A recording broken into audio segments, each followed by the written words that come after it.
Selamat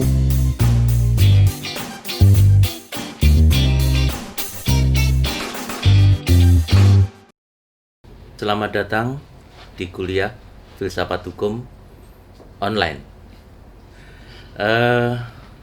Mungkin bagi masyarakat luas yang tidak terlalu mengenal bidang filsafat, tentu akan bertanya-tanya, apa itu filsafat hukum dan apa perlunya filsafat hukum diberikan untuk mahasiswa Fakultas Filsafat atau diberikan dan perlu diketahui oleh siapapun yang belajar tentang filsafat. Dalam peta filsafat dibedakan ada filsafat yang teoretis, core, inti, ada yang kemudian filsafat second line, dan kemudian ada filsafat third line, dan kemudian sesuai dengan perkembangan zaman nanti ada fourth line dan sebagainya. Filsafat hukum itu termasuk filsafat praktis. Artinya apa? Filsafat yang berkenaan, bersentuhan, mengkaji dimensi-dimensi kehidupan praktis. Utamanya kalau filsafat hukum tentu berkaitan dengan apa itu hukum, realitas hukum yang ada di masyarakat. Kalau dari segi disiplin memang sudah masuk pada third line, yaitu filsafat yang itu merupakan percabangan yang lebih khusus yang itu menyangkut dimensi-dimensi praktis kehidupan. Berbeda dengan misalnya metafisika, epistemologi, logika, aksiologi, yang itu termasuk core filsafat. Sedangkan second line itu adalah filsafat ilmu dan sebagainya. Sedangkan yang kemudian third line itu adalah filsafat politik, filsafat sosial, filsafat kebudayaan, filsafat seni, yang itu bersama dengan filsafat hukum mengkaji aspek-aspek kehidupan tertentu yang itu kemudian dikaji, direfleksikan, dikritisi secara filosofis. Dengan demikian secara sederhana sebenarnya pengertian filsafat hukum itu adalah analisis kritis filosofis atas fenomena hukum. Baik itu hukum terkait dengan lokal, nasional maupun yang berkembang dan muncul problematik hukum secara internasional yang muncul secara universal. Dan jika ditilik dari berbagai silabus yang tersebar pada departemen-departemen filosofi di berbagai universitas terkemuka, biasanya filsafat hukum, philosophy of law, legal theories dan sebagainya itu termasuk menu yang memang disajikan dan tergantung pada institusi yang bersangkutan apakah menu filsafat hukum itu wajib ataukah pilihan, tergantung orientasi kelembagaan. Kalau untuk di Fakultas Filsafat Universitas Gadjah Mada, filsafat hukum termasuk menu wajib yang sementara ini 2 SKS.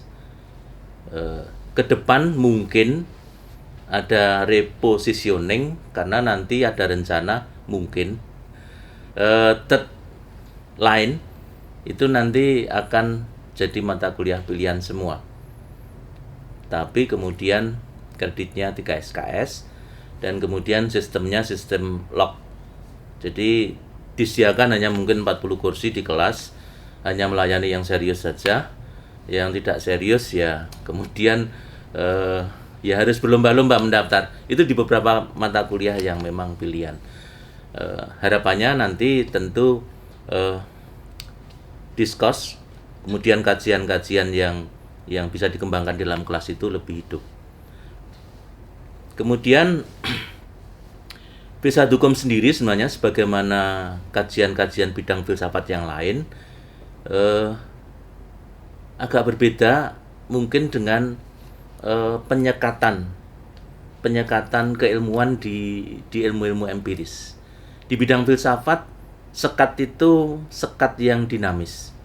Karena misalnya seperti filsafat hukum itu punya 3 kaki. Mohon maaf ini tidak iklan, tapi 3 kaki. 1 kaki itu ada di etika, 1 kaki itu kemudian ada di filsafat politik normatif, satu kaki itu ada di filsafat sosial atau filsafat kebudayaan.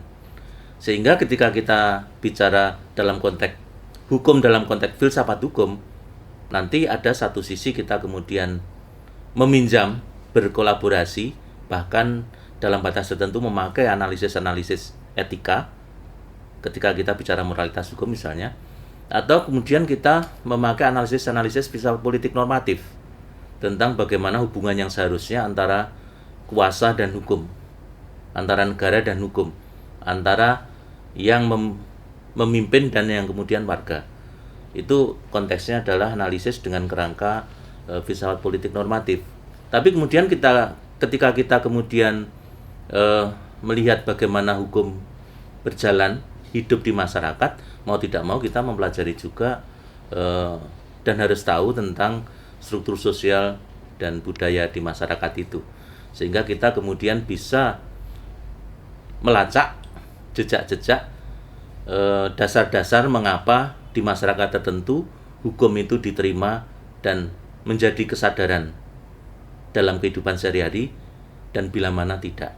Misalnya untuk masyarakat terdidik biasanya itu punya korelasi positif terkait dengan kesadaran hukum. Marka jalan walaupun itu hanya cat putih di tengah jalan, paham bahwa itu kalau tidak putus tidak boleh dilanggar. Sedangkan bagi masyarakat, mohon maaf, yang mungkin tidak terdidik atau terdidik pun mungkin secara moral sosial tidak cerdas, itu kan hanya cat. Nah, baru kemudian diperlukan divider dari beton. Itulah nanti yang kemudian kita bisa juga kita pakai untuk membaca sebenarnya hubungan antara hukum dan struktur sosial, nilai sosial yang ada di masyarakat itu seperti apa.